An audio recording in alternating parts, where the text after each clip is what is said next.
morning, world. Morning. I just got done telling Jen my story of me dealing with these creatures. So, No creatures. I know she had a hard night with Louie, and we're watching Friends. We're watching 3 dogs for Friends, and one of them hates everything. Aww. So, Except people. She loves people. She's the sweetest little thing in the whole wide world.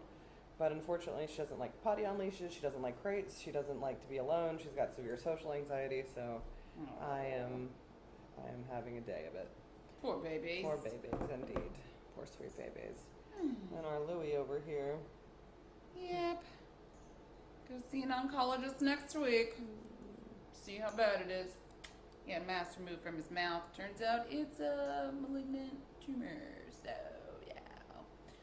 We'll see how that goes, right, Bubsies? But he's been eating and drinking pretty normally. It's just, you know. He's 14 next month. You're old, Bubba. Yes. We want puppies to live forever. Yes, we do.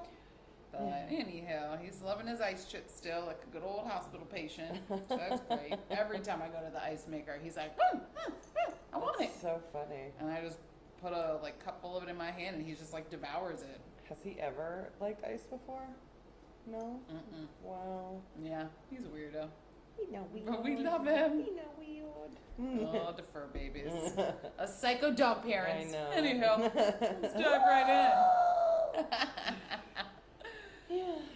So, while we're waiting for, we have some joiners. Yay. Welcome. So whenever we got this thing, whenever they told us, try to give some personal content in the front, but I'm like, how do you do that and then go straight into the market update? I don't know if you actually can. Let's see. Is there a segue from dogs with cancer to it's so sad. Dog with cancer to real estate learning moment. Dogs that won't pee outside. Right.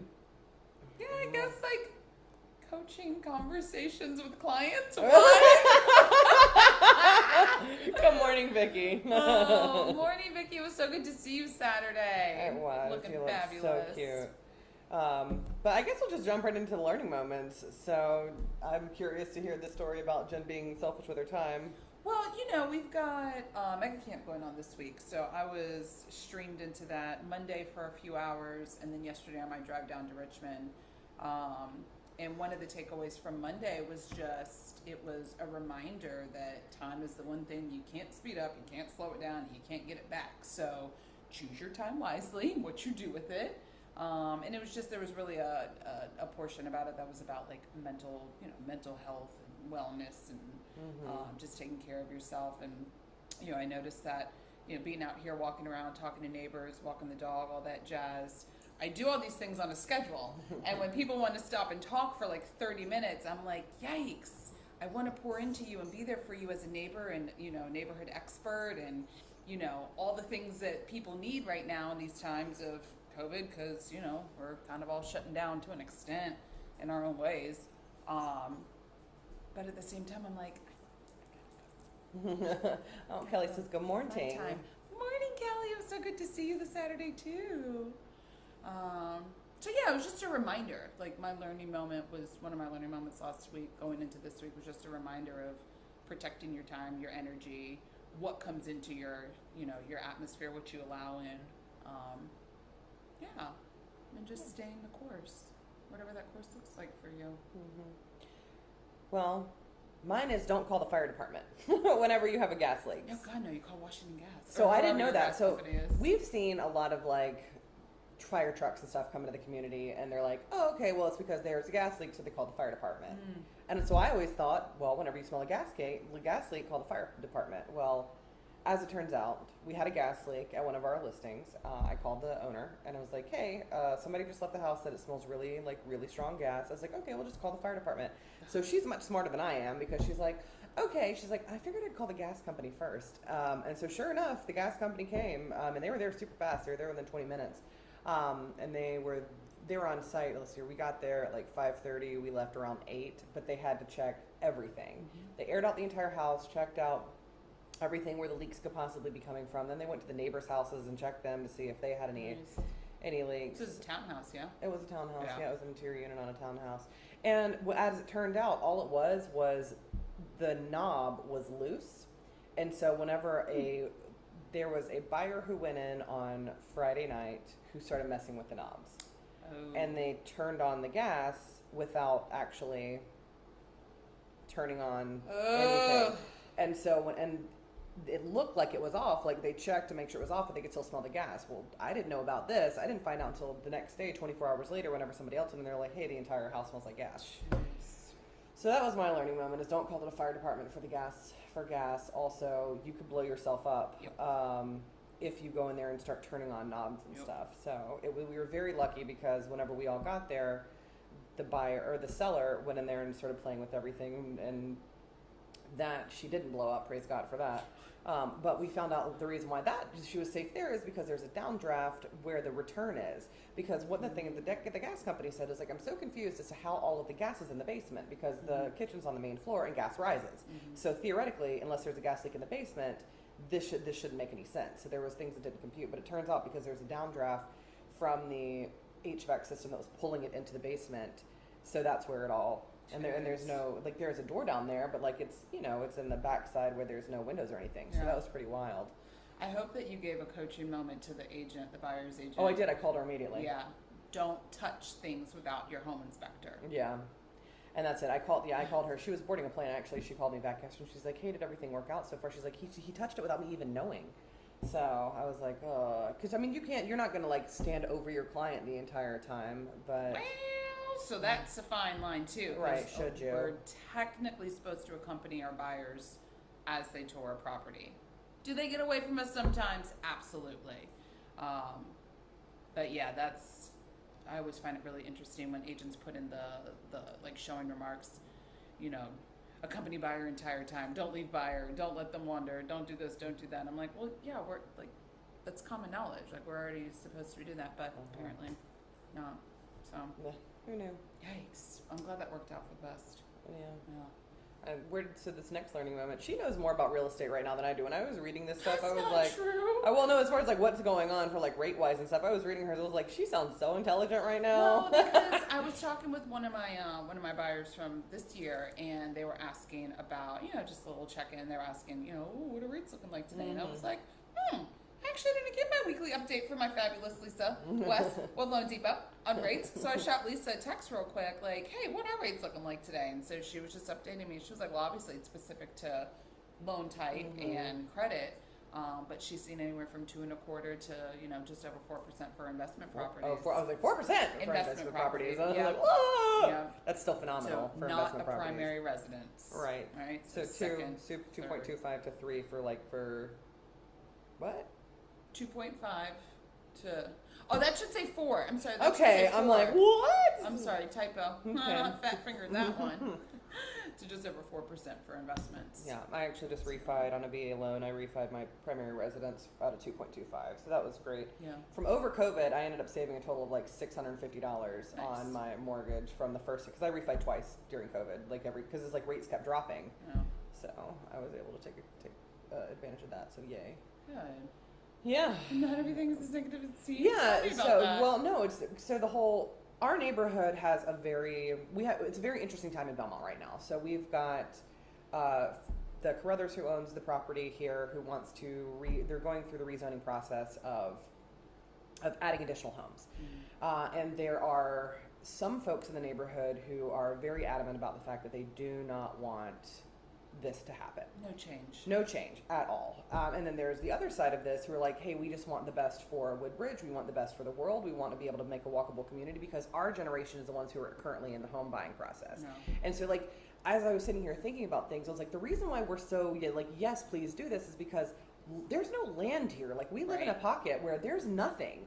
So sure, you could go buy a 1970s condo somewhere that might fall apart that has old things in it. You could go buy in Fairfax, or you could go buy new construction down in Stafford. But what happens if you still want to remain somewhat close to the Beltway and you want something new and nice and like in a beautiful community? Our generation, millennials, who's the number one home buying pocket right now, we don't have anywhere to go. Yeah. So it's like we could go to Reston, but that's far. You could go to Tyson's, but that's too expensive for our demographic unless you're in tech or something like that, or unless you want to live in a shoebox.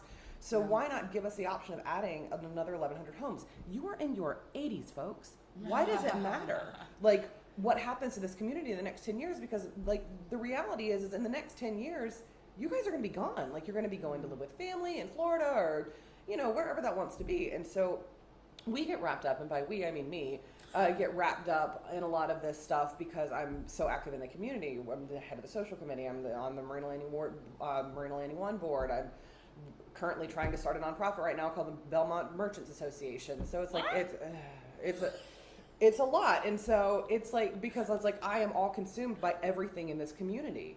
And I was about to walk away last week, and I was just like, I'm done. I'm going to sell my house, I'm going to move, and I'm going to go live in one of these like 1970s condos, and I'm going to be over it.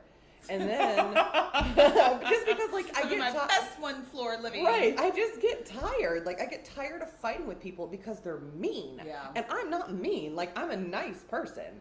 So I just get sad sometimes. Yeah. But then we're having these things called coffee conversations where we invited the developer to come in here, or like the representative of the developer to be able to come in here and have conversations with the community, because one of the things that we're seeing, a reason why the negativity is the way that it is because there's a lot of misinformation out there. So we've invited the developer's representative to come in here once a week and just chat with the community for a couple of hours. And I was nervous, honestly. I was sitting here, I was like, I don't know how this is going to go, guys, like, because there's so much negativity. But what I realized last Thursday was it's only a couple people who were negative, because out of every single person who walked in here, they were curious. Yeah. And they were kind, and they had valid concerns about the road diet and things that are going to change this community, but they were willing to sit and listen. It was a very respectful conversation, and it gave me hope. And that things aren't as negative as it seems. It's literally 7 people. We have over 1,100 homes in this community, and there are 7 people who are making this very painful. Well, it's important. Any community you live in, right? Ask questions. Like, do your own research. Don't just believe everything that comes out, you know. Get in the know. Talk to the people who are literally on the ground, you know, whether it's Jay or you with how active you are with all of this. But be inquisitive. Be inquisitive, yeah. And be open to the idea that your mindset is not the only mindset, and try to look at the larger picture out there. That's a life lesson if I never heard one. Right. Just be open. Because not everything is as it seems. I think it was Q who I was talking to yesterday about like these generational, the ideas of like generational change and like who's the best generation and all of that. And she goes, I think Generation X is the best generation. Because they came out of boom. They're the ones before us. So they came out of, and it always skips a generation as far as you look at your parents. So it's like you look at the generation above you going, I don't want to do that. Or the generation 2 above you, I don't want to do that. But then you get to take learning moments from above and below you. So Generation X is they still have the hard work ethic. They still have, but they're the ones who just produce Generation Y. Yeah. So we're the product of boomers. Yeah. I've got opinions. Right, we got opinions that we're not allowed to share on the internet. And there's an exception to every rule. Oh, for sure.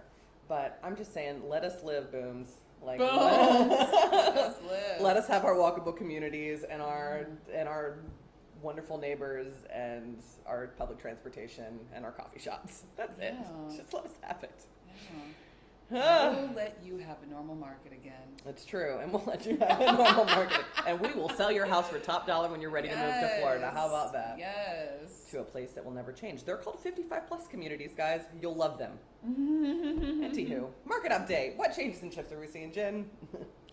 Same thing that we've been talking about. We're not speeding anymore. We're going speed limit. Things are getting back to our norm, right? What is Louis running to the door? Please don't have to go to the bathroom right now, Louis. No, he's just looking out the wall. He's just looking out the door. Is he? Yeah, he's okay. He's just curious. I was like, if he scratches, it means it's coming out. Yeah, but average days on market is looking normal. Gone are the days of things are speeding very fast. What else did you say? I've specifically been diving into like the condo market. I haven't dug into the fee simple yet. This isn't a good sign. He's going to go to the bathroom on himself. Oh, no, this isn't good. This is not good. It's happening. Yep, it's happening. And she has to run, but I'll stay and read. So this is Louis had a tough night last night, so he had some tummy troubles. So she's being a good dog mommy right now. So yeah. marketing continues to be of the utmost importance to minimize days on market and quality of offers. That is very true. I think long gone are the days of being able to put up iPhone photos, and it's all very small pocket dependent. So if you're sitting in the hottest neighborhood in Arlington, and you might be able to throw iPhone photos up there and it would still move, but that's not what we're seeing out here in the suburbs. So you have to, and like, perfect example, it actually goes into one of my client stories that is going to tell you guys. So the same house that has had the gas leak over the weekend, we just we got another offer on it, and the offers that we can, like, this home is marketed. It has our best marketing package on it. It's staged, it's professional photos. We've got Instagram posts and Facebook posts and all these things that are going on about it. And we've had, at this point, over 50 showings, and we've had 2 offers on it, but both of them have been lower than we'd like. So the first one was $20,000 low. The second one was $15,000 low. And the part that is a little bit confusing to me is that the buyers aren't negotiating the way that they once did. So it's like, it's either my way or the highway. How does this work? Like, I'm kind of stuck on that. It doesn't make any sense. So if you realtors out there if you've experienced this, like, what are you guys doing or seeing with that?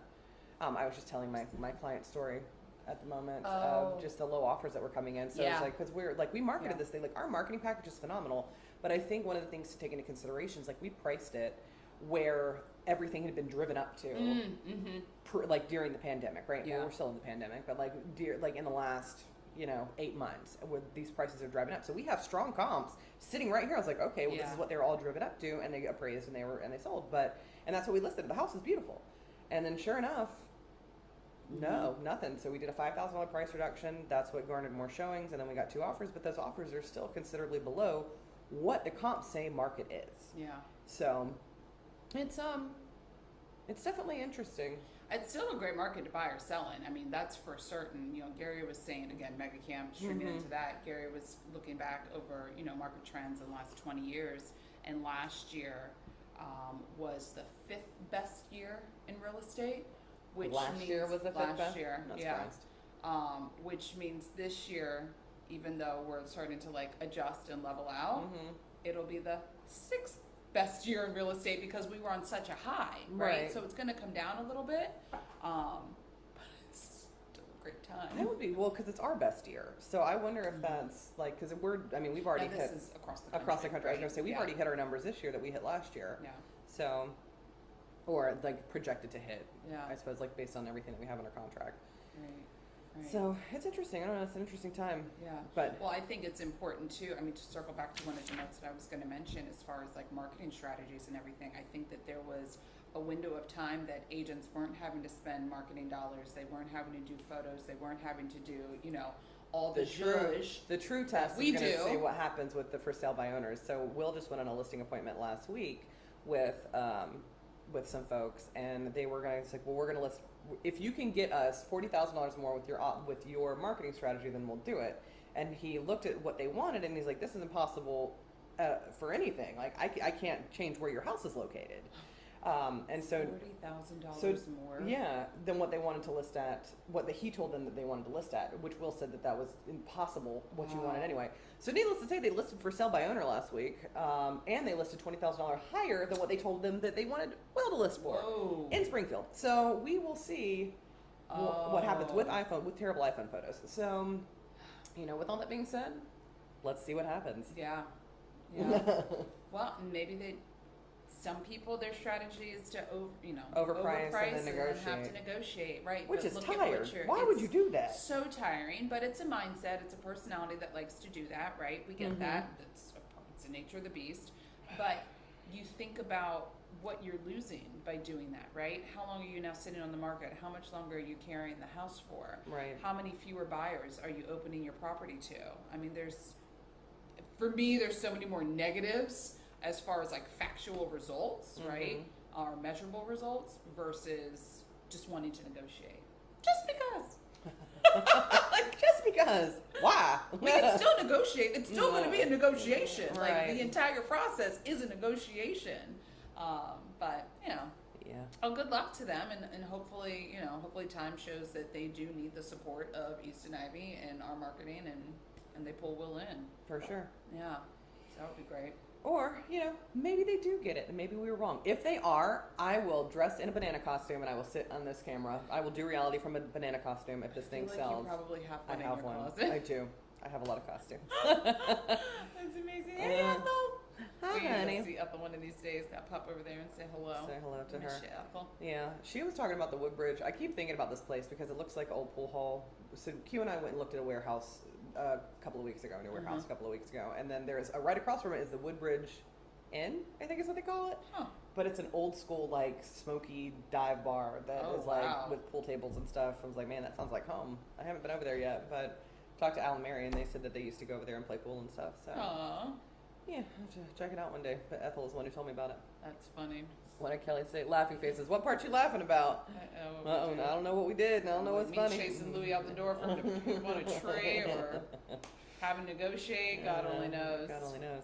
But I'm curious to hear about your attorneys on both sides of the transaction. I've never had. So we talk about personalities, right? Uh-huh. And you're talking about your buyer and sellers are both attorneys? Talk about negotiations.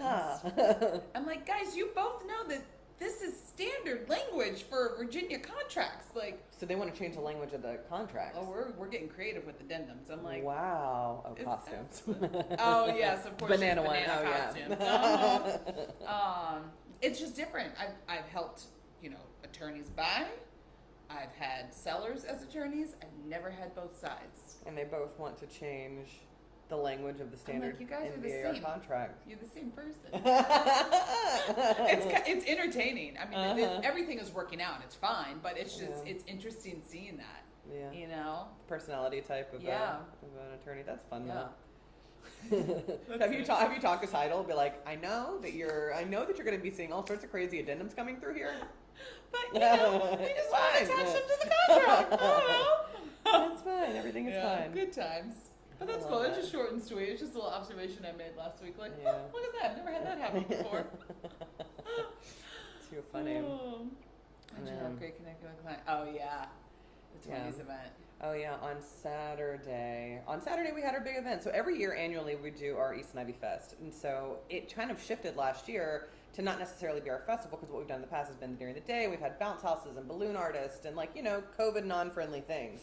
So last year we decided to do a circus style performance so everybody could comfortably socially distance outside and do that. So we did that again this year and we had a venue change. So we're at the Ospreys last year, and this year we did it in the Belmont Bay Park. I like the pavilion better than Osprey. Yeah, over in the Ospreys. Yeah. The only thing that was cool about the Ospreys is because we had like the fire deck and stuff, so you had the multiple seating options to be able to watch. So that was really nice too. That was true. But I enjoyed because it's so walkable and everybody could still enjoy it. But anyway, we had a great time.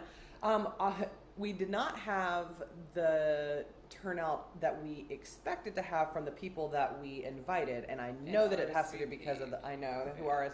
So that was sad. Like we had over 100 RSVPs and 40% of them did not show up. Yeah. Boo. By the way, thank you all for that. It was nothing short of amazing. Kelly, you're incredible. And we're sure that happened because of the weather. Like it's been crap weather all week, and then it even had a thunderstorm earlier that day. But for those who didn't show up, our community randomly showed up. Yeah. So that was really cool. So we ended up having record numbers based on our community, what's going on out here in the park, and then people showing up, and so we got to fellowship and have fun with folks that we don't normally get to talk to. So that was really cool. That was fun. Definitely it was good to see some clients from this year and past years. Yeah. And so cute. So many from my building came out. Aww. I saw them all together, a little gaggle of condo owners. I was like, hey neighbors! So we all kikied for a little bit. They invited me over for dinners that they do every couple weeks. So I'm sweet. Very sweet. I'm in. I saw Doug yesterday, and then he said that he and his wife watched it from their balcony. I was gonna say he didn't come down. Yeah, he said no, we watched it from our balcony. Oh, how cute! That was cute. So cute. Yeah, it was good. Anyway, if you honest to God, we just want to hang out with our cool friends, and neighbors. So if you guys want to come next year, please RSVP. And if you RSVP, please show up because we actually have we purchase things based on the RSVP count. Yeah. So there's that. Look at your butt stinks. Oh, that poor little baby. Look at him looking at the camera. He's like, "Why are you judging me, Mom?" It's so true. Oh, my stinky guy. But as you know, Jen's other client story is having great conversations about health and wellness. So what does that look like? Yeah, I mean, I'm not opening the door for conversation. People are. You put it on social media, so you're opening the door. Well, yeah, but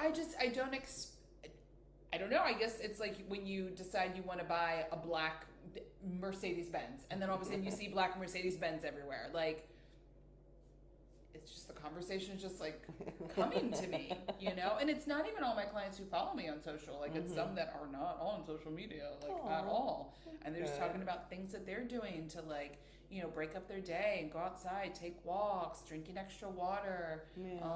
Some of them are actually asking about like this whole macronutrient situation, and I'm like, oh wow, I'll send you articles so that you can do the homework because I can't educate you on it. But it's just really cool having those conversations with people. Law of attraction. So it's what's important to you. So those are the things that are important to you. So that's what gravitates towards you. So that's like what it is with anything. Even the home buying market, like even the home market. So we tell people that there's this crazy thing that happens. If somebody wants a house that's been sitting on the market for months, one person wants it. The next thing you know, everybody will want it. Yeah. And no idea how it works, but there's no difference. And Jen's obviously on a fitness journey. She's having fitness conversations or lifestyle change or whatever it is, like those kind of conversations. You know, literally anything. It's just like negativity. If you are negative about things, you're going to attract negativity in your life. So it's it's interesting. Life is interesting. I met a new neighbor this morning too, walking Louie. She moved into one of the Miller and Smiths. She's a therapist. I was like, keep your mouth shut, keep your mouth shut, keep your mouth shut. But no, she was really lovely. Really lovely, her and her 2 dogs. Yeah, that's awesome. The perks. Yeah, the perks indeed. Speak on it. Speak on it, Franklin says. It's true. Franklin's got a birthday coming up. He does indeed. He's got a birthday party coming up on Saturday. Franklin, where were you at this weekend? You were supposed to be at the East Ivy Fest. We missed you. Literally the entire team. Where's Franklin? Where's Franklin? Where's Franklin? I'm like, I don't know. Where is Franklin? Anywho, so we will leave you in part by saying be patient with selling at this point in time because the market has changed from where it has been these last several months. Yeah. So it's not your realtor's fault as long as you let them market your house appropriately. It is just where we are right now. That's why. Jen got pooped on. Yeah. Nice. I'm like, why do I smell like poop? Jeez. Good morning. Wow. San Diego. Ow. Anyway, be patient with selling and call us if you and call us if you have any questions at all. We love you and we will see you Stay classy, San Diego. next Wednesday. Bye now.